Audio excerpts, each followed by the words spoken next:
Hello दोस्तों, आज मैं आपके लिए लेकर आया हूँ एक रोचक जानकारी। तो आइए हम देखते हैं। क्या आप जानते हैं बाहर और बाहर शब्द में अंतर? दोस्तों, बहुत से बच्चे इन दोनों शब्दों में कंफ्यूज हो जाते हैं, इसलिए आज मैं ये वीडियो लेकर आया हूँ। तो ये वीडियो जरूर देखिएगा। दोस्तों, यहाँ पर आ का डंडा लगा हुआ है, तो हम इसे पढ़ेंगे बाहर। और यहाँ पर ह के बाद आ का डंडा लगा हुआ है, तो हम इसे पढ़ेंगे बाहर। तो आइए सबसे पहले हम जानते हैं कि बाहर शब्द का क्या अर्थ होता है, उसका प्रयोग हम कब करते हैं।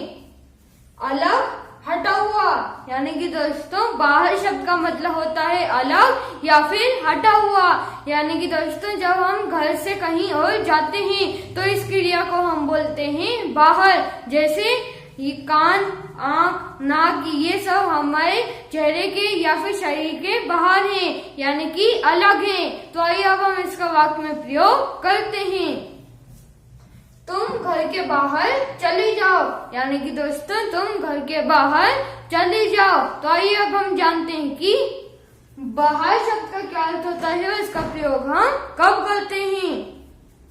सुहावनापन, रमणीय, यानी कि दोस्तों बाहर शब्द का मतलब होता है सुहावनापन या फिर रमणीय। तो आइए अब हम इसका वाक्य में प्रयोग करते हैं।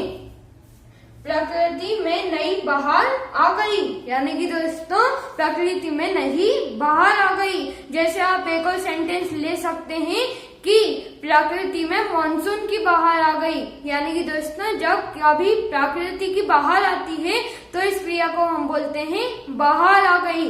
दोस्तों अब तो आपको मेरी बात समझ में आ गई होगी, और अगर आ गई है तो मेरी इस वीडियो को लाइक और चैनल को सब्सक्राइब जरूर कीजिएगा।